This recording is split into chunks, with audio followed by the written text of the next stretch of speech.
All right, welcome to What's My Thesis. I'm your host, Javier Proenza. Every week, my guests and I share the answers we found to the questions we have. Join us as we explore and expand our worldview through research and ask, what's my thesis? And today, my guest is Cristina Victor. Chica, Hi. what's up? You're Cuban, What's right? up? Yes, I am. Okay. I think you're the second Cuban I've had.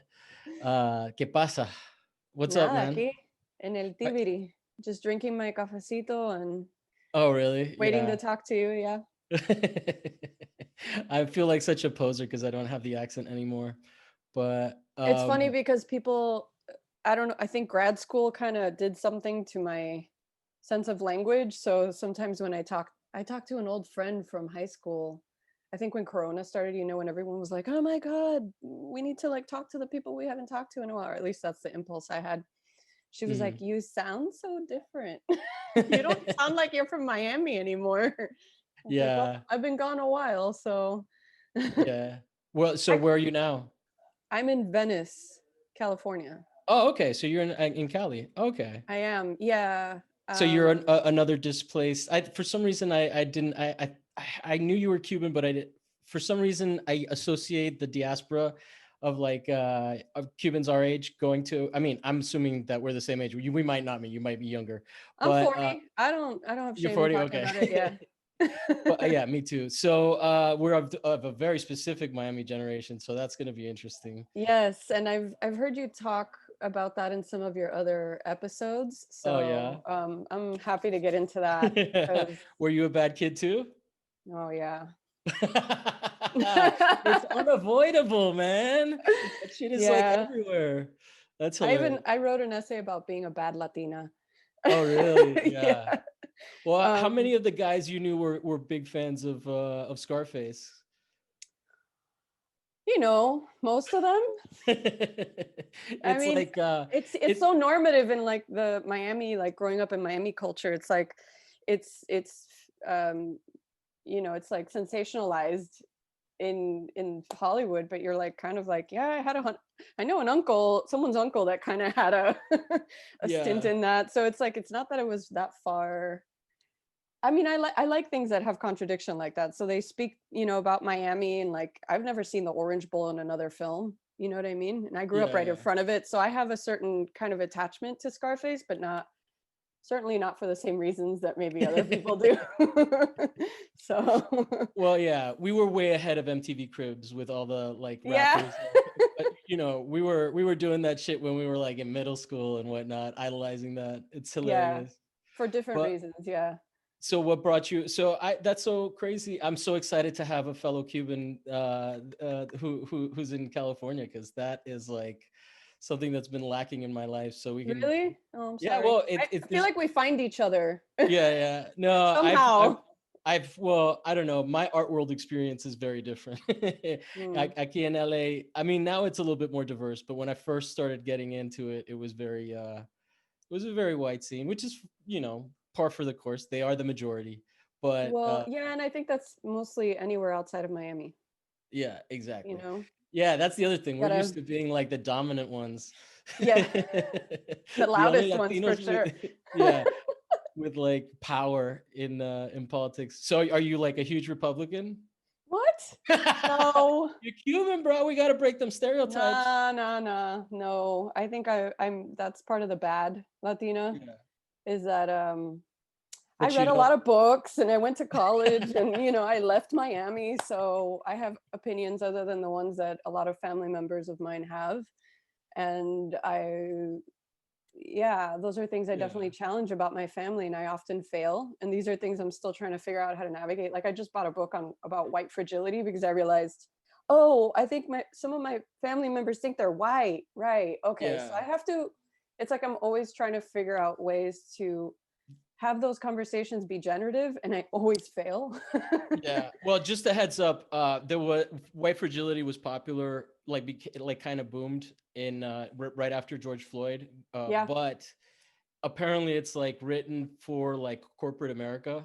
So as you Yeah. read it, you'll start to see like some of those tendencies there. I'm getting that vibe. And I mean, I've learned to kind of always read these sort of texts and take what I can from them and also be critical about them. Hmm. But I guess I'm just like reaching for tools to Yeah. have like navigate the conversations differently, because even though I'm not a Republican Cuban, I still react like I get like angry and kind of worked up Yeah. about stuff, and I don't think that's working either. I'm just trying to figure out ways to, I don't know, have these conversations not be so exhausted and maybe get to a point of compassion. I don't know. I mean, I try to do that with my artwork. Hmm. We're But always like, learning. so like, how does it feel when your parents call you una comunista? No, it's not that simple. I They don't think go. They don't go that far. I think that suspicion comes from like strangers, who are like, "Tú Yeah, eres yeah. comunista." Like they just met you and they're like, "Uh-huh," and then they give you the like up and down. Like I How long have you been remember, gone? oh, I've been gone for a while. I mean, I go back and visit, but I left 2004 when I went to go to Oh college wow. in New York. And Okay, so that's why I thought you moved to New York. I was gonna say that. well, I have to admit, like I'm very transient. My sense of place is like always like I could wake Okay. up tomorrow and be like, oh, I'm moving to like another country. I don't know. I move around a lot, and my friends kind of joke because they're like, we don't know where you live Yeah. anymore, and I'm like, yeah. Okay.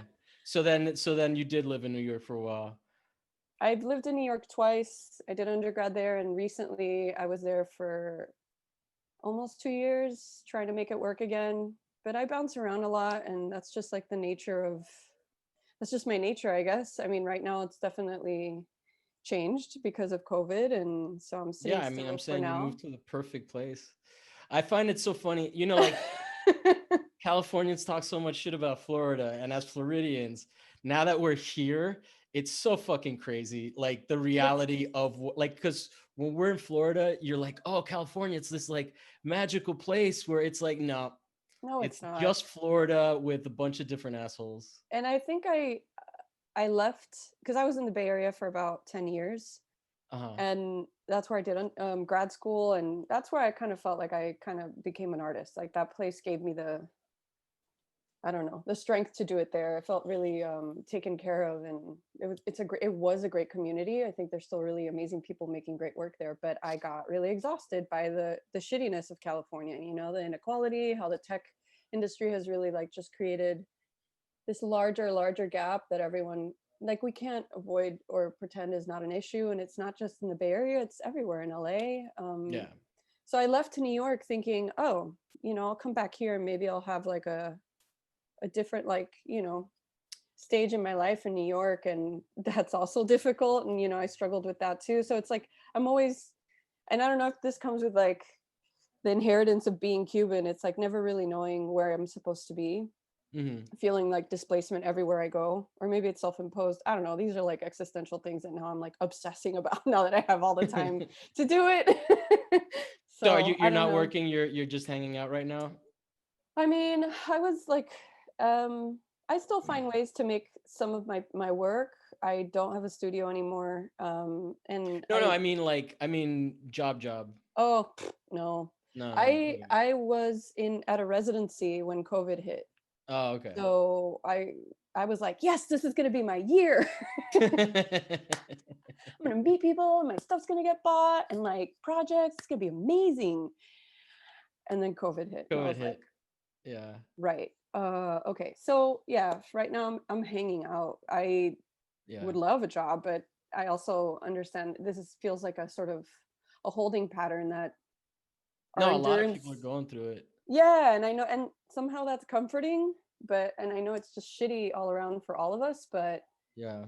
even just the gesture of having this conversation, not even knowing what would happen or what we would talk about, I was just like, wow, this is very exciting.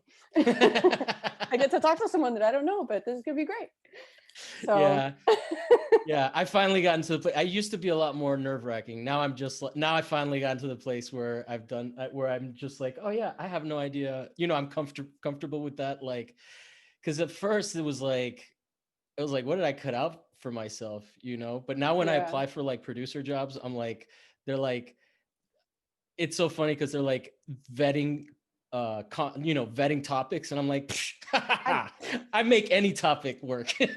yeah, I like how casual your just like the Yeah. interviews are, and that, There's it's not like, enough of that in the art world, man. I'm sorry. yeah. And it's funny because every time I do an artist talk, or I always like kind of give the disclaimer. I'm like, I am very casual. Please raise your hand or tell me if you have a question. Yeah, Stop me yeah. if you disagree with something. Like, I'm not comfortable with being on a pedestal. So like, Hmm. I always like to think it's a conversation. And so even when I do public projects, it's like, I want it to be a conversation, not just like me being like about my shit and I'm so important. It's just You definitely got some Cuban in you for sure. That the was hands, very. the hands. Tiki tiki, Juno, whatever. Salió Like, la cubanaza. yeah, it's That's, there. It's hey, I'm there. feeling very at home right now. So Oh, good, good. I'm not at all what's it called? I've had 2 cups of coffee, so prepárate. Oh, cafecito. Do you have did you get un cortadito, or are you like doing Americanos? I'm doing a French press, but then Oh, come 2 o'clock, I have my cafecito. yeah. Actually, my partner is Cuban from Miami. Oh, Somehow nice. we found each other in this whole shit show. Yeah, yeah, yeah, yeah. But yeah, it's nice to have the like Cuban cafecito break, and then sometimes we just need our like pastelito fix, so we go out and find it. Yeah. There's pastelitos out here, Oh yeah, LA's got great bakeries. I but can tell like you where to get that. good croquetas, where to get, pastelitos de guaya, even Cuban bread with the Really, lard, not without the lard, with the lard. with the lard. Yeah. That, I mean, some Cuban toast would be great right now. Well, that I think you'd have to do yourself because I Yeah, we haven't found a spot that does that. yeah, But, yeah. It you can't know, be that hard. I mean, it's just butter. yeah, you just need that press action and the right Yeah, kind of bread, and you're set. And your cafecito, of course, because you need to dunk it. Are you a yeah. dunker? Huh? Are you a dunker? Do you dunk your I don't tostada in your? actually drink cafe because I am rebelling against my Cuban ancestry.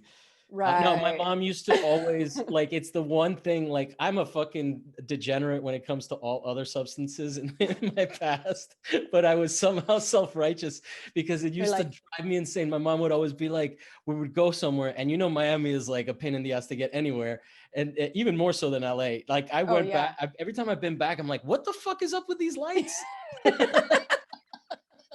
I know you're like on Calle like, and everyone's just pissed and hot and pissed, Oh and you my God. can't, No wonder yeah. everyone's a fucking Republican. A little infrastructure would go a long way. It's just like there's like two Oh, highways and they all suck. What's the dolphin and the palmetto? I feel like it's gotten better though. No, it's. I feel like the Palmetto. The last time I took it, I was like, wow, this feels like space. There's like all these crazy ramps, and I was like, Oh why? really?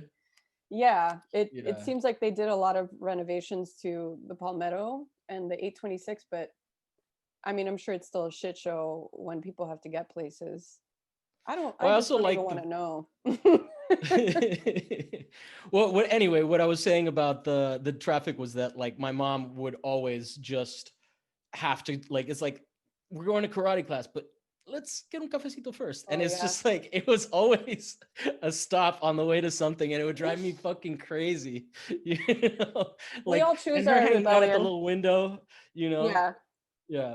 But I've never seen someone sell a medianoche out here by that name. No, not by that name. There's a lot of Or posers. croqueta preparada, like the good shit.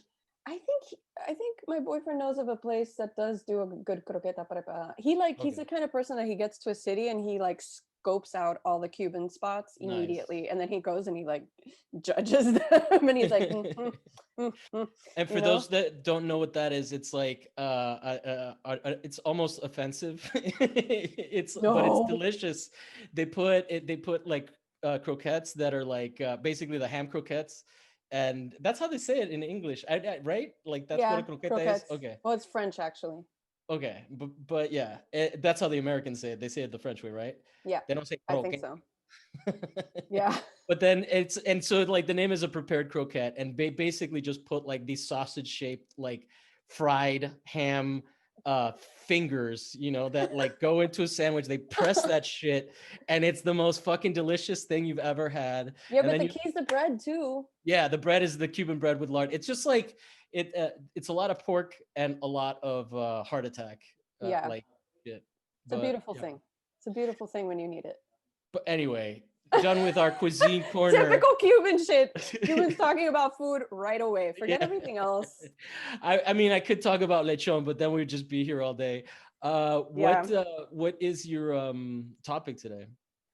Oh, okay. So I mulled over this because I was like, oh man, I think I'd love to talk about just I'm a flag nerd. I'm really into I've flag noticed that design. about you.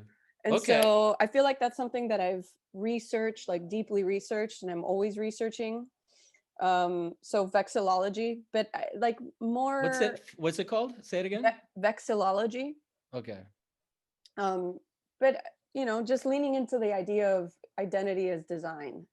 And I think that's what I Mm. get the most out of people, like, because I've been doing this for a few years and I've done a few public projects. People like seem to think that I know everything about flags, and actually I have the memory of a fish, so I forget Yeah. everything. It really works when you're rewatching like TV series, because I'm always like, oh wow, it's like brand new again. So I rely a lot on text and my library and that sort of thing, but I'm really invested in designing new flags and teaching people how to do that, like all kinds of people, particularly people who say they're not artists and they don't have a creative bone in their bodies. Like those are the kind of people I really like working with, because sometimes I think that exchange can be really powerful. So yeah, I guess flags and design as a way of talking about identity, and that can we can go I back mean, to a talking lot of about things. croquetas too. I'm totally fine with that. Well, I mean, there's a few things. Flags triggers a bunch of stuff because I grew up in the UN, so there was definitely Ah. there was a flag room in the Oh. offices of, or like in the main building of the Food and Agriculture Organization, which was right next to. It's in Rome. It's right next to the Circus Maximus, and it's all, in all this like really historic part of Italy. So wait, But you the you you grew up in Rome? Yeah, my dad worked for the UN. He was an economist for the Food and I Agriculture. spent some time in Rome because I was a nanny there Oh, near really? Vatican City. So I have a love Damn. for Were you Italy. expected to cook Italian food? Or No, did the I was mamas do just that? expected to deal with The really, kids. really awful children, but I figured out ways to enjoy it. I could see Bernini sculptures from my little dungeon window. Nice, nice. Well, it's also a bit of a culture shock. I mean, I don't want to say anything that's like problematic, but Yes, you do. culturally, it's a culture. But culturally, theft is not considered the kind of sin that it is over here. Like, Yeah. I'm not saying that it's like all good, but it's like if I found out that one of my friends was stealing shit, like I would probably be like a little suspect of them. But like I Mm. think stealing from governments and stealing from retail establishments and shit like that is not frowned upon the same way. And Hmm. and then cutting lines, whew, fuck you if you're if you're standing in a line, bro. Yeah. That also So a goes lot for of, hitting on women and like the spectrum of how that can yeah, how reveal that can itself. go. So Hmm. so yeah, it's a very different approach to living. So I can understand, like, if you're raising the children and you have a certain set of mores, like over there, like you're gonna have a different experience. Again, I don't think, I'm not putting any judgment on it. I actually think maybe it's kind of cool because I don't think maybe people that steal things should have their entire lives ruined. You know, so I'm not saying like it's a bad thing. I'm just saying it's a shock to the system, right? Got it. Yeah. Yeah. I think these kids were just brats because their parents didn't care about them. I don't think it had anything to do with like being Italian. I think it had to do with being rich and like their parents were Oh. assholes. But I got to spend time there and I learned quite a bit. Well, anyway, I got excited by your room that you got to visit with flags. I'd probably be so excited about Yeah, it that was if great. I had It access was to be big. like, It was like a lobby room that, like, yeah. And so I used to spend a lot of time looking at that. And then the other thing that I'm going to confess right now, to being a bad Cuban, which is that I never remember which is the Puerto Rican or which is the Cuban flag. so the easiest way to remember is, okay, so you know that it has a triangle, right? Hmm. So both flags have the same sort of layout. The Cuban one, the triangle's red and the Yeah. stripes are blue. Porque The Puerto comunismo. Rican one is opposite. Because they're gringos. I don't know. I'm just, No, oh, well, I no, no, no. can't. I Sorry, can't. Puerto Ricans. I will because they're abused by us. Well, it's actually interesting. It's two different histories, and they're both kind of fucked. You Well, know, but they're also really related too, and one design informed the other, and it's like it's interesting really. to, yeah, I love, and I use that as a tactic to like convincing people to be like, you can design your own flag. Is like actually most flags are designed based on another one that already existed, so it's Yeah. okay, and that's design too. It's like we're always looking for sources and references to then tweak and make our own. Yeah, I'm definitely So looking at you, Mexico. so Ireland, you get a pass because it's orange. yeah, everybody's got a favorite flag, and What is your favorite flag? I love the Bahamian flag. So, what It is just that makes like? me happy. It's I well, I can show it to you You in have it? my textbook. Nice. Yeah, it's just beautiful. For some reason, it just like when I look at it, because it just feels like the Caribbean to me. And so, as Okay. much as I don't want to live in Miami, I still feel like I'm a flamingo at heart, you know? Hmm. Let's see. I don't want to just describe it to you because No, that's, show it to me, and then I'll try to describe it because it is also an audio podcast. But yeah, of course. Yeah, it just feels like the Caribbean to me. And I love the Cuban flag, don't get me wrong, but that's just like boring. I'm no, it Cuban, I is. love It's the pretty Cuban flag. standard. You know, but the Bahamian flag, I think is just like a great design. It's really simple and it's just the Caribbean. So it's this one. Oh, okay. So So it's somewhat similar to the Cuban flag. yeah, it's similar. So that format, it's one of the oldest flag designs in the like US. The Texas flag, there's a bunch of flags that are sort of related to this like layout, but black chevron, which means it has the like black triangle on the Hold on. hoist. Though it is adorable to see you poke your head over the book like a child. You can't hear me. Exactly. Here, here we go. That was great though. This is my Yeah. report. So it's blue, yellow, and blue. So are the colors too, right? And then with Yeah, the black chevron. So what does the black chevron represent? let's see. Again, I don't have a great memory. It's more like I respond to certain designs that I feel like are just really strong. Hmm. Let's see. The golden sounds of the San Juan triangle indicates the unity of the Bahamian people and their determination to develop the resources of both land and sea. And I wonder. So the triangle must be something to do with that, right? yeah, that's what the Like a triangle delta. represents. And that's as simple, like when it comes to like flag design and teaching it, it's like it's whatever you want it to be. You want to put a circle there and have it be white and represent like, I don't know, your uncle who's like a philosopher. Yeah, perfect. That's fine. It's like having the agency to be kind of poetic about the Yeah. designs. And I also feel that teaching how to design, how people can design new flags, it's like for me it's sort of a way of encouraging eclipsing flag designs that are antiquated, that don't represent us anymore, or a people or a movement or a country or whatever. And I think that's just like a gesture that I feel like has some power to it, because whenever I've done it in different communities, I can see that, you know, people really take pride in their flags, even if they're like individual flags. But it's something that they keep and they can still fly, and it represents them. It's like a poetic narrative that is visual and accessible, you know, to a public. So, So like if we were to make a COVID flag. oh God. There is a COVID flag already that's been designed. Those Oh, vexillologists get right on it. I'm part of the North American Vexillological Association. you fucking nerd. I love it. I know, I love it too.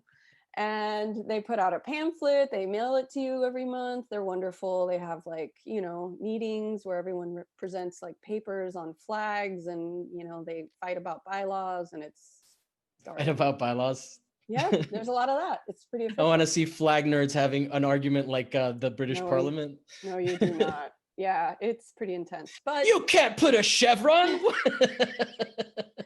no, it's actually about like, you know, who there's like the old sort of traditional vexillologists. There's so many like I think chapters within vexillology. I think this is what I loved about it too. When I started looking into it, I was like, I just want to be informed and like learn as much as I can. And then I realized there's like associations that meet, they have conferences, there's a community, there's texts.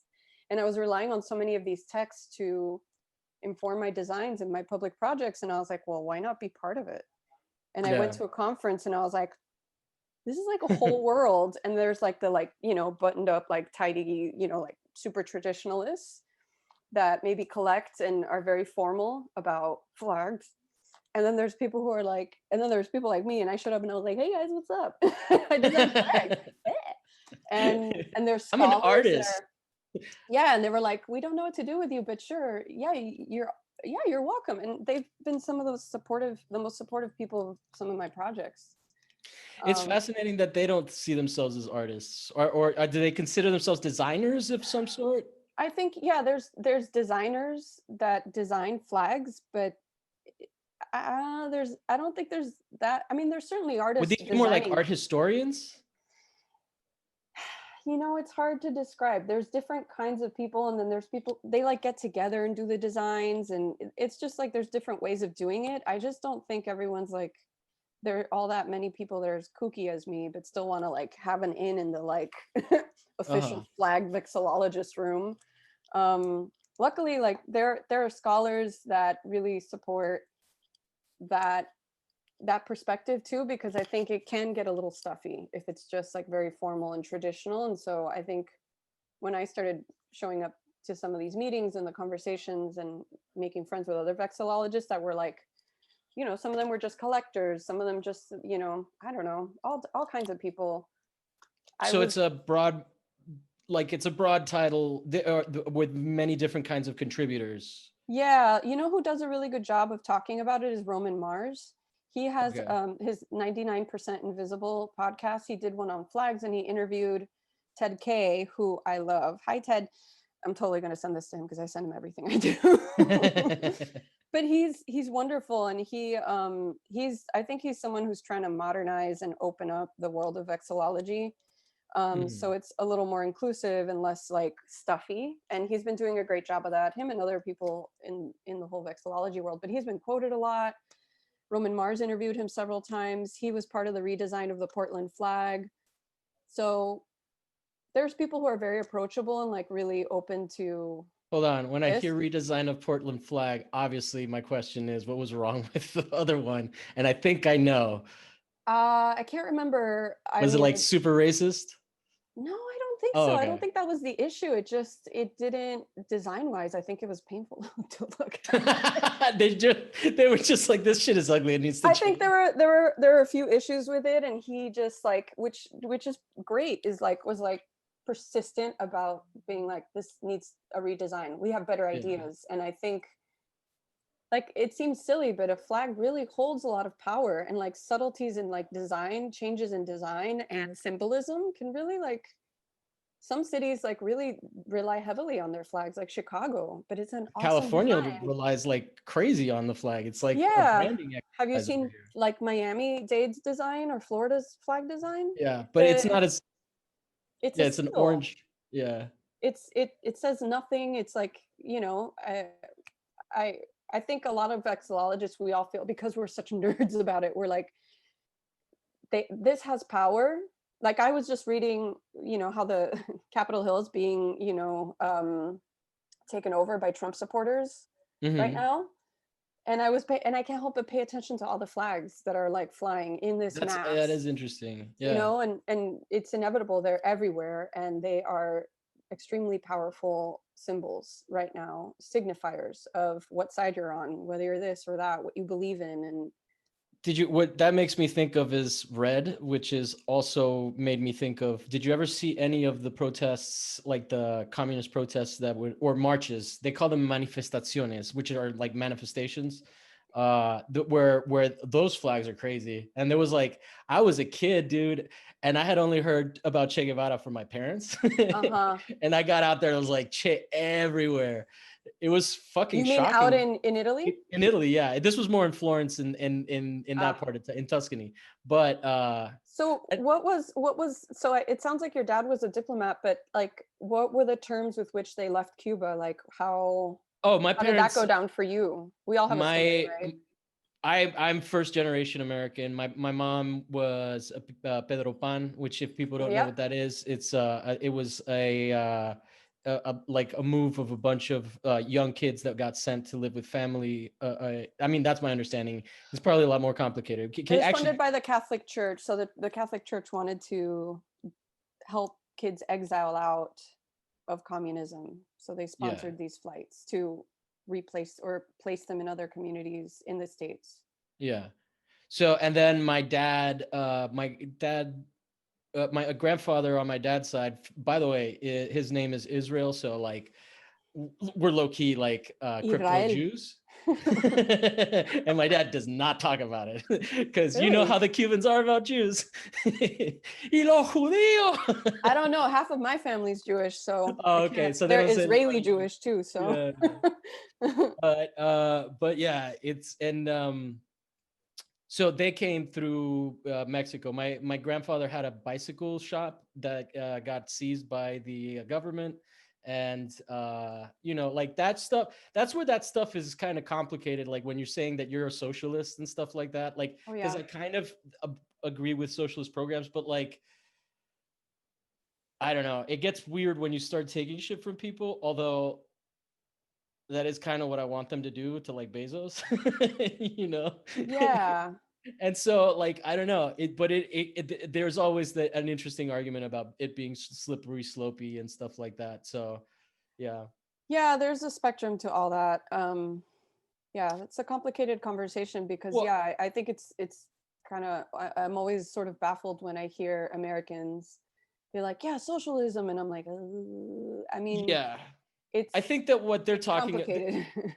yeah, I think that like the problem in both cases is authoritarianism. Because I keep saying this on the show, but you might get a kick out of this story or this hypothetical. But I mean, we can probably both agree that 100% there's somebody that lost their business in Cuba, came to the US, and just lost their business in the US Yeah, to both systems. So I think that like there is like definitely something to be said about like social programs. Like I do think that a lot of the stuff that is happening in certain, and this could be a dangerous place because you are Cuban to go, but I do don't be think that scared. like Don't be scared. no, I do think that when yeah, I just don't want us to start fighting because No, I am having trauma. I have trauma about talking clearly, about this stuff in Miami. You know, like when I clearly. came back from Italy, I was like, hey, maybe we shouldn't bomb Iraq, and everyone was like, what? Yeah. No, But I mean, I'm used to talking to people in the South, yeah. kind of everywhere. So, I But I mean, think I guess what I'm saying is I think that like when Bolivia goes socialist, it's not necessarily the same thing as like it's not necessarily authoritarian. And I do think that there are a lot of things about Chavismo that we have been misled about in certain ways. And I think that there's definitely a problem with a system where like everything is for the US to extract and make part of the, hegemonic like global financial system. And like, I think that that's terrifying. And, absolutely. and I think that the tying thing there is probably just authoritarianism, right? Yeah, exactly. Yeah. Yeah. I get really overwhelmed by I feel like I always fail in this sort of sense because I'm like, I don't quite know what I think should be happening or what system Yeah. should be right. Like I tend to be pretty honest about I don't want to say ignorance because it's not like I don't read and I don't, you know.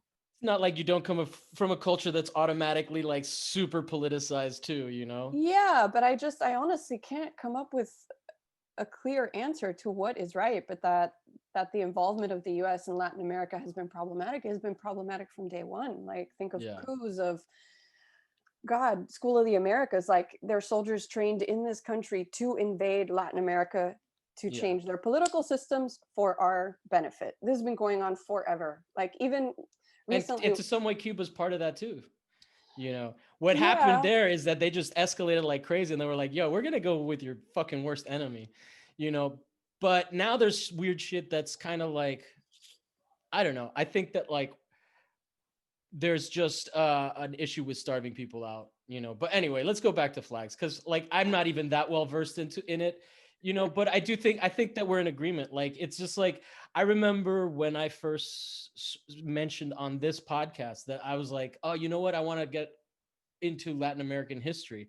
And there's just no way to study it without being upset. Like, it's not, and Yeah, like, it's not like, oh, we're gonna learn about George Washington and all these propagandists. It's just like all of the propaganda is negative about them. And I'm thinking, like, it's always been kind of known. It's just that it doesn't get handed down, because you have the Clash has an album called Sandinista, right? hmm, And I don't think that they're like gonna promote something without having some knowledge about it, right? Like, sure.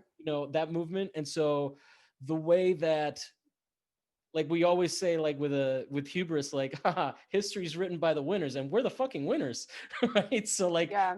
we're lying to ourselves in a crazy way. I don't know about you, even though we grew up in Miami, I mean, I guess we were still in like US public school system. I went to public school in Miami. Well, Yeah, you me said too. you went, okay, but you Palmetto. were in Rome for most of your childhood, or did you go to school at all in I went to Miami? high school in Miami though. Oh, So which high school? Palmetto, that's what I was saying. Yeah. Ah, you went Where to are you? Palmetto, Where'd you okay. go? Coral Park. But what I was going to say is that we didn't learn about colonialism Oh yeah. at all. At all, at all. So like I finally left Miami after going to Miami-Dade for like too long. And then I went to this like, Same. got a scholarship to go to like a hoity-toity like liberal arts school, and I was like, oh, this is so cool, I'm going to be a feminist. And then I was like, I'll take a Latin American history course. And then I was like, wait a minute, no, no, no, Yeah. no, I have to like dive deeper into this, because Yeah. there was just so much. I was like in my mid-20s, and I was like, there's so much I don't know that clearly affects like our inherited like psychology and trauma about identity. And I gotta like dive as deep as I can with this. And I kind of stepped away from art for a while, but then I think the flag is sort of me circling back and still doing research. Like, it feels like the research and the reading never ends, because Mm. there's so much you don't know, but directly informs even just the conversation of like, tú eres comunista, or are you Yeah. Yeah. this, or are you Republican, or are you Democrat? It's like these moments of, Or are you Catholic? Like, I mean, that's such an intrinsic one, especially like because over here it's so weird. Catholicism is so weird in the US. Like, I grew up mhm, in Italy, where it's fancy. sure, yeah, yeah, And but at the same time, like, we live in Los Angeles, bro. you know? yeah, where every corner, every town, everything is named after a Santa saint. Or Monica. Santa Monica. I love when people correct my Spanish pronunciation, my One of the proper things that Spanish kills pronunciation. me, los files. Los files is not los files putos. I Los files can't. is los feliz. Yeah, I know. I And say that, even and in people are like, English, that doesn't make sense. it's It's bad phonetics for ridiculous. English. Sorry, I'm just so angry. I couldn't hear you. It's fine. Yeah, it kind of cracks me up, but Yeah. Esa es una gringería, bro. bro, Doug. Yeah. Vale. Anyway, so yeah, flags, whatever. Yeah, flags. No, it's crazy. It's interesting. It's always interesting, especially because, like, I feel like we're part of the Exilio from the Exilio, where it's like we're one generation removed, and we've also been we grew up in here, so we see the problems with here, and they're still kind of trapped in the, like, what, there was like a professor. Did you go to FIU, or did you have it? You knew, must have known people at I FIU. knew, yeah, lots of people Yeah, that went to so that's where I FIU, went but to I didn't. school. Oh, okay. There was a dude that my mom dated when she was like separated from my dad, like back when they were younger, before there were kids involved. Hmm. And that dude and his wife turned out to be espías, which is spies for non-native speakers. They turned out to be spies that would take like kids from FIU on trips to Cuba. I don't know if it was an indoctrination thing or whatever. Like, this is all chisme, Hmm. not news story. I didn't read the news story. I just know it You handed heard it down through from el tío que la tía de no sé qué, que la exactly. prima. Yeah. And so that shit is real. But like Radio Mambi and all of that stuff, dude. Oh, Radio It's like, Mambí, la emisora más potente del sur de la Florida. y el Cocu 10. Oh my God. Yeah, I heard, it's funny because I feel like just like with the Scarface thing, it's like you hear stories about that. It's like, no, ese tipo era espía de la CIA, no sé qué. and there's always this attachment and exchange to Cuba in Miami. But going back to like, I just feel like there's a lot of generational trauma that Yeah. I've had to like resolve, unfortunately, to think my parents may never, they may never work through that. Like that's something that they're probably gonna take with them, and Yeah. that kills me. And I don't, and I know that I grew up here and I didn't experience the hardship, the physical, like actual hardship that they dealt with, because say it's children or as teenagers, all they saw was everything was falling apart. People were getting thrown in jail and tortured that they knew, parents, whatever, and they had to leave their island. And that's so emotional and so deep and so scarring, but it's not my experience. And so I have the privilege of reading outside of that and learning Yeah. outside of it and having a different perspective, but also feeling like an outsider here and not really finding a way around that either. It's just complicated. Like Mhm. the contradiction of all that is complicated, and all I can do is like talk about what I know and what I experience. So how do you go about, like, can we maybe like, let's design a flag for that identity? Because that's something that we both relate to. I think that, like, I I think you like that just, challenge. yeah, no, I mean, I don't even mean it as a challenge, as like maybe a healing therapeutic practice, right? Sure, yeah, yeah. So like teach me how we would go about making a flag, because we only have a few Okay. minutes left, but Oh, this it's is like easy. packing itself up perfectly. No, I love it. I love it. So every time I do a project, I do a Okay. little zine and a pamphlet for the group that I'm working with. And basically And for the it'll listeners, she just pulled up a pamphlet that says, uh, well, my story is my flag. And then my story is my flag too. Is yeah, the other? well, I've done this public project in a few cities. I just did it Okay. in Montana. But what I do is I teach community members, whoever ends up being part of this project, how to design a flag. And so the initial part of the process is like I show examples of flags, which we've already done. We Mhm. saw some flags. We talked about flag designs, associations to flags, experiences we've had with flags. And so now is the time where we kind of brainstorm. And so I would say we would write a list of things that we feel about this subject. So Mhm. it's like a regular brainstorm with bullets, like, displacement, confusion, I don't know, generational trauma, exile, spies, like, and An then experiential difference, like, the generational gap, I guess, as yeah. well, right? And I know we have a couple minutes left, but I would be No, so we have down. plenty of time. Okay, okay. We can go like 30 minutes over where we are now. I just like, I'm just excited that, like, I looked up and I was like, oh my God, we're gonna end on something that's gonna wrap everything up. I was like, dude, I'm getting good at this. Cool. Well, I'm glad you feel really good about yourself right now. That's a good place to go from to design a I flag. have to I have to give it to myself, or no one else will. Not in this economy. I would pat you on the back if I were there. Okay, so what we would do is we would create a list of words that describe the whole plethora of like what we were talking about. So it would Mm, just be like brainstorm, non-filtered, not too like, don't want to intellectualize it too much, whatever. It could be poetic, and then we look at those words and we assign each of those words a color. mm, So all this in the little workbook, I would be like, choose a color. Think about, okay, generational trauma. What color is that to you? Is it more than one color? Just like do a little swatch of color right next to it. And mhm. so then you have a list of words, you have some visuals as far as color, then you start thinking about symbols.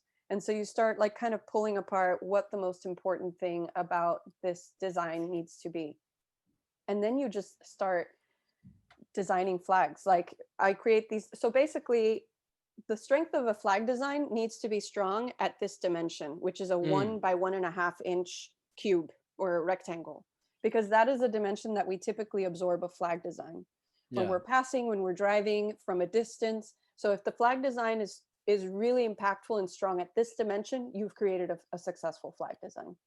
Mhm. So that's why like the flag of like Miami-Dade, like Florida, with the like X and the emblem and it's like bed, what is it, seal on a bed sheet kind of thing. It's like, you don't read it from afar. So it doesn't like kind of imprint itself in your, psychology. It just like, it kind of gets forgotten because it's like too much or whatever. It's not Mhm. impactful. So, flags like the Bahamian flag, they're really simple, but it's just like there's something about the combination of it and the simplicity Yeah. of the design that really works. And so always keeping in mind to keep it simple. But in the brainstorming process, you can get as crazy as you want. And also, like, it's cool to break the rules. That's always my last rule. I'm like, and everything I told you, just throw it to shit and do whatever the fuck you want and see what happens. Which So always goes well with the kids because they're like, what? two things. I actually kind of like, I think that it's interesting. One of the things that clicked in my head is just the way that red has been reappropriated by the right. Uh-huh.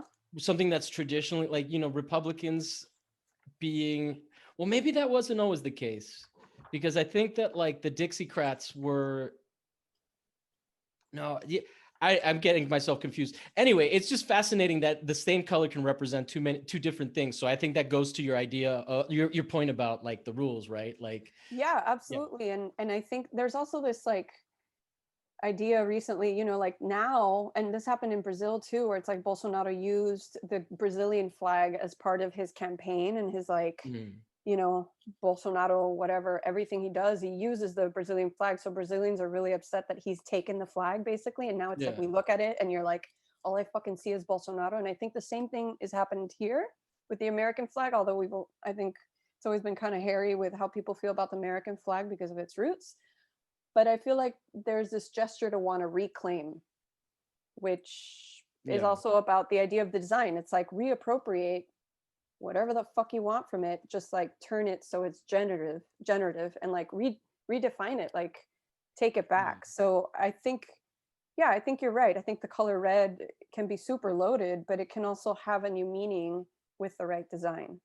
yeah, So I agree that red would be an important part, maybe of this flag. And it just depends like what it's like, how it occupies the space and what it symbolizes within the design. yeah. Do you want to like do this? Do you want to do? I mean, it might be weird because it is an audio podcast, but I just in terms of like the process of doing it, it's interesting to me. So then what kind of like what? So all right, so we've just definitely decided there's going to be some red. Yeah. Um, Well, I have to get something to write with now because I oh man, who knows where it is? Okay. mean, we don't have to So actually draw it, but we can just kind of think it out like a yeah. therapy session. This Okay. podcast is just therapy. It's just like therapy. Two Cubans just trying to get over their trauma. Yeah. Yeah. So I like this idea of Can it be? Can we do make it like a credit card? like a little pocket-sized flag. Well, no, I would like just like have it have one of those magnetic strips. Like that Why? would be the design. Oh, you want that on there? Why? Just because, like, we like to Mhm. flaunt. That's a terrible reason. No, I'm just saying, like credit rich Cubans. Our generation, it wouldn't represent us, but it would represent people from our generation that definitely were like, oye, ese Lexus está buenísimo. We're trying to move forward from that. Let's stay on focus. Hey, can Well, I you ask you can something? When what? I say the word ref, what does that mean to you? When Oh. someone, if I describe someone as like, yo, dude, that dude is so refy, because you're It 40. yes, I am. No, we're the same Okay, generation. That ref wasn't a dig. is ref is Like, like a oye, ese tipo, shortening. Pero what's that? déjame hablar. Sorry. Ref is a shortening of the word refugee, and Uh-huh. from my experience in high school, it was a way of singling out the ESL kids who had just come, like the Really? fresh immigrants, and be like, bro, don't be a ref, as in saying you have an accent or you clearly are showing where you're from or where you're most recently Wow. from. Yeah, it was definitely a negative To us, connotation.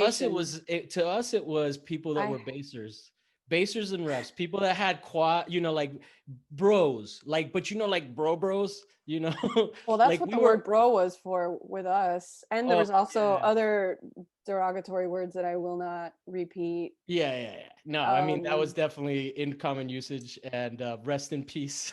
yeah, well, our school had a big ESL population. Yeah. So there was like this big group of students that clearly had just immigrated. So Of Yeah, course, they no, were like idiot for us it bros was much going, more bro, fun. but don't be a ref, bro. You know, that kind of stupid shit. Yeah, yeah. So No, that's what for I us it think was of. much more innocent. But Because it's one you're of on the, the other side of Dixie Highway. yeah, we definitely were 100%. I was like, that side is white people. This side is the Latinos. Wait, so were you close to the roads? Los No, roads? we were further west. We were by like the fairgrounds, close to the fairgrounds. Okay. We were close to FIU. Okay. That's why I don't know. Because I was like I was Wekenda and Weekend. and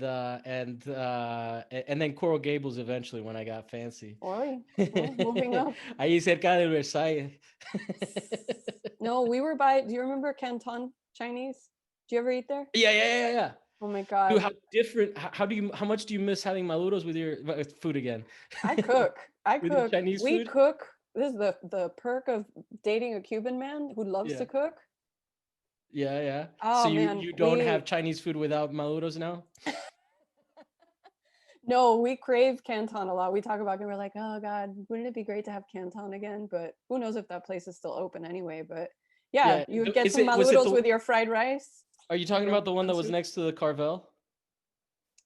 I don't know. I think it was on Coral Way. Oh no, on Coral Way. Yeah. Coral Way. It was on Coral Way. It was What big. about on US one where they had the Jenny Craig's and the Dunkin' Donuts right next to each other? Oh my God, I don't remember that. Again, US one. That's your zone. That's I my didn't zone. start. I didn't start hanging out over there until I was older and I had a car. Yeah. That's wild. It's so crazy because Miami is like that. Like it's a similar experience, but like it's so different. Especially depending on where you go to high school. Like Palmetto has its reputation for being very Palmetto. And Yeah, and one of my closest friends went to Palmetto. She was part of the group that got arrested for doing that zine against the like. oh, I remember them. They Yeah, were one of my best legendary. friends. She was one of those. What was the zine? It was a zine. I I forget, but it was a zine sort of bashing the president, or sorry, the principal for, I don't know, some problematic behavior, and they were just like, kind of artist punk kids who were like, we're gonna stick it to you, and we're gonna be like, and they got arrested. yeah. I think they were the Palmetto Five. I think that's what they were called. Yeah. That's what it was. Yeah. Yeah. Um, That's yeah, that was pretty hilarious. cool. Tell her I heard about her. Okay, I'll let her know. She's awesome. All right, so then no magnetic strip. What would you suggest in terms of design? You got more I want experience. you to feel like you can design whatever flag you want. It just has to Okay, be a strong design. So it's hard to design without having actually drawing sketches. it, yeah. But these are ideas that can float around, and maybe you can sit down and But do there's some no sketching. common wisdom as to what a triangle represents or what a stripe represents. Not all stripes mean the same thing. Not in my book. I mean, there is like, But say, you also defined yourself as a rebel. I did not define myself as a rebel. In this community, you're like one of the people that's like here to fuck all the scholars up. They're like, No, mine's fine, I die. want to work with them, but I also want to make them a little nervous. That's all. you know, push them into their uncomfortable zone to do new things. Um, I want people to have agency to like create Right. definitions to whatever they want about their design. So if you want to do your magnetic strip to talk about the bling bling cubanos in Miami, whatever, as long as the design is strong and you have a clear idea of what your flag is about, fucking It's a go for gold it. strip now. Whatever, bro. You hate me. No, I don't. No. I work with like cranky toddlers.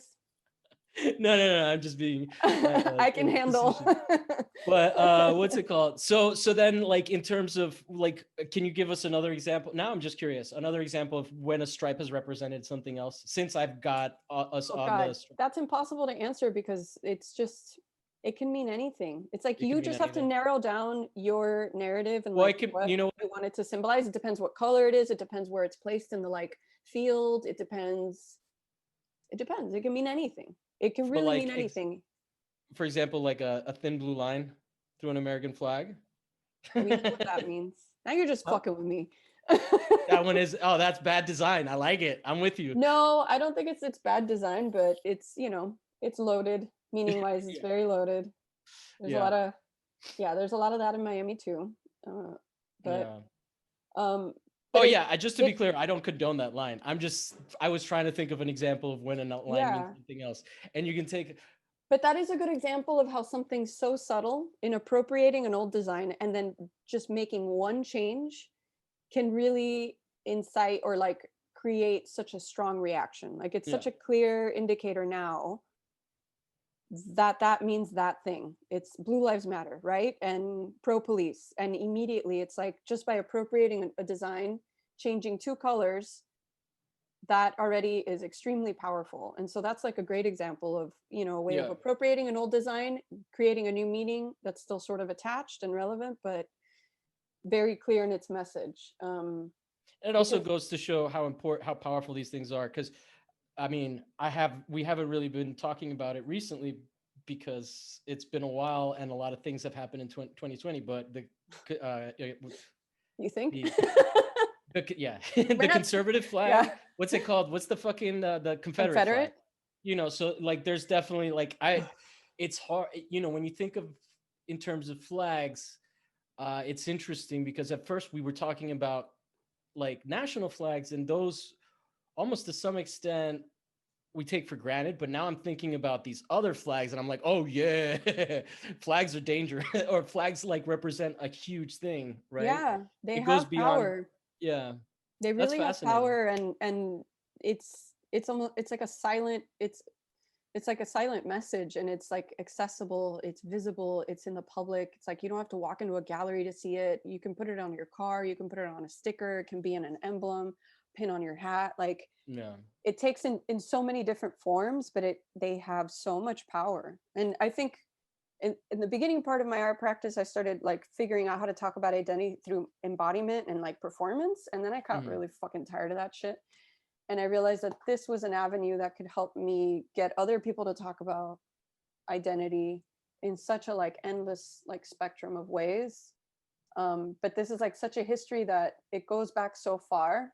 It's accessible to everyone. Everyone has a relationship to a flag. Like even you telling me about walking into that room where your dad worked, or like all the red flags with like Che on it, like that's embedded in your psychology. That's not going yeah. anywhere. And the potential for the future moving forward of this format. It's just I think it. I tend to like geek out about things for like a year or two, and then I'm like, nah, I'm bored, and I walk away. And this is Mm. something that is still sticking with me because there's just so many ways that I can play with it with my own work and with other, with the public, doing public projects. So I Well, anticipate nerding out about this for a lot longer. one of the things that I found interesting about how you like described your experience of like going into this area to begin with was that sort of that you were just like, it was like you're just an artist fucking around, and then you came in and then you stumbled into this like secret society almost, or not that it's intentionally secret, but it's like Yeah, it's not unless you seek it out, like you're not gonna find it. yeah, exactly. And then there's like scholars, and it was fascinating. It was like almost like the first books of Harry Potter, which I haven't read. I'm thinking, where you're discovering this world of wonder and mystery. It's like, whoa, there's nerds of this kind. Yeah, it's great. I mean, I love it. I think it's great. I'm grateful for all the scholars I've met and the papers they write, and it's so relevant. It's really relevant work, Yeah, and I'm grateful for it because then it just informs. It gives me more tools to like arm myself with when I go into talking. Just like reading a book and being like, I need to learn how to talk about race better. It's they're just tools out there, and some of these people have helped me continue my work. And like most recently, thanks to Dr. Rafael Chacon in Montana University, he was like, I want you to come here and do your flag project. He's a flag scholar. Otherwise, we would have mm. never met. But he's Cuban, so we did make some rock and picadillo and rice and beans. Oh, And now he's like a great friend, but he's like extremely supportive of my work. And he was like, I just like that you're an artist designing flags. You're not like a flag designer. yeah. But yeah, it was really it was great to be able to like do the project even this year. Next time you come on, can I have you put one of your flags behind you? I tried, and then I like scrambled. Oh, Yes, no, it's all absolutely. good. You didn't know it was video until today, which I know, I just was like, do now I I have have to to go back. like use it? Now I have to go back and fucking tell everybody that I booked for this year. I haven't booked the whole year, but like now I'm like, oh shit, I haven't made that clear. How often do you do these? I'm doing them every week now. During That's great. yeah, 2020 was just death to me. So I only got 27 out, but this year I actually just got hired. I want to plug another show. I'm helping out on a podcast called The Vietnamese. And if you're interested in like the Vietnamese movie industry, and like there's some pretty interesting stuff there, so if you want to check that out, I'm definitely like how you were saying that flags are helping your process a lot, like definitely. And now that we're doing YouTube, it's going to be good. And I want to thank you so much for picking such a visual topic, because now people are just going to be listening to it and be like, I should just subscribe to the fucking channel. You think so? God, that would be great. Well, I I mean, think that's something about having the camera just automatically makes it, because you just forget that it's not that it's not audio. Because before I used to just do audio only, and that shit was kind of odd also, because you would talk over each other. Not that I didn't yeah. do that today. But also I think this like format of talking and facing each other in this square, it's like we're all really used to it by now, Yeah. so this feels actually quite normal, I think, Yeah. or will read as normal. But I will say, and I just props to anyone who's still making and finding the discipline, whether it's a podcast or like whatever part of like your creative practice. Like I think it's great that you're being so disciplined about it, because I think it's at times really hard to continue our practice, given the situation. And Yeah. also I think the exhaustion of the year. But I was really looking forward to like just having this conversation with no expectation. So I'm really No. happy we got to talk. Yeah. Thanks No. for being I definitely. interested. I'm also excited that you're in LA and you're not part of my circle. Like, that you're not part of like the people I already know, because I'm Yeah, definitely going to be hitting you up for friends for that's great. references. Cause like, Please that's do. one of the things that makes this shit hard, is like, who do I fucking invite? And then like, always like, cause then the other thing is like, with the algorithms on Instagram, it narrows down who you see. So you kind of, I kind of have to go now and like look at like who I follow that isn't showing up in my feed, Is that and how try you to. found me, through Instagram? No, yeah, I think so. Oh, really?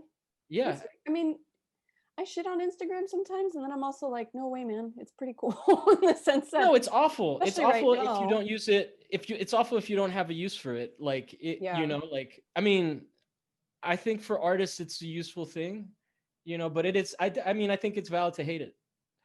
Yeah, but I'm also 100%. grateful for it too, because I feel like I've been able to connect with people that I otherwise Yeah. I'm not quite sure I'd ever meet or would be interested in my work or me interested in theirs. And I've actually developed friendships, like sincere, awesome Yeah. friendships, whether they're creative or intellectual, like through the platform. So especially right now, I think it's great that Do you it's have an still able. entourage of Cubans? You're funny. I have my Cuban friends for sure. Yeah. All But right, because I don't I know don't know that I any have an Cubans out here. entourage. My I mom's definitely. I'm gonna make my mom watch this fucking episode. Oh yeah. Hola, mami, ¿qué tal? How you doing? Okay. Dude, you're gonna appreciate this. My grandmother is old school aristocrat, like from her grandfather or her father was a judge. Like she doesn't speak at all with she has like a very non-Guanaso accent, right? And her best insult, it's just so good. Like when you are out of line, she'll tell you, "Eres tan ordinario." Yeah.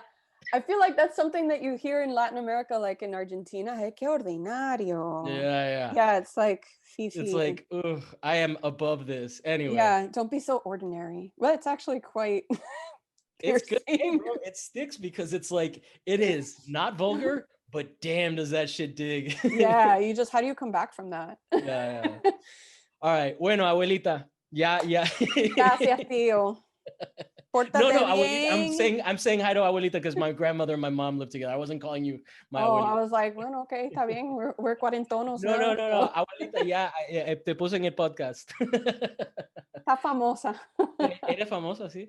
Anyway, it was a pleasure. I'll definitely have you back on, and especially because, as you know, have a problem booking guests. Or no, it's always easier to just, it's nice to have recurring characters. Okay. I'm happy to come back and show you some visuals. That's Yeah, my strength. definitely. I So want to see some flags. yeah, I want to get more organized on the visual stuff too. Like have stuff like that. that's okay. Well, we live in the same city, and so Yeah, we might maybe actually be real life friends at some point. at some point in the future we can occupy the same like 20-foot space, and I And can I'll show have you some my malulos flags. from your boyfriend. What about for me? Forget that. I want some. No, he's the one that cooks them. I'm inviting Oh, myself maduros to from eat his him. his We can maluros. do a little cookout. We can do a Okay, okay. little un potluck. Un polo. Yo hago el churrasco. That's the only Cuban thing I Oh, cook. okay. Okay. All We'll right. come It's up been a with a menu. pleasure. Yeah. Nice Very nice talking to to have you. an infusion of Cubanism in me. Go on about your day. Enjoy yourself. You too. Bye, Javier. Bye.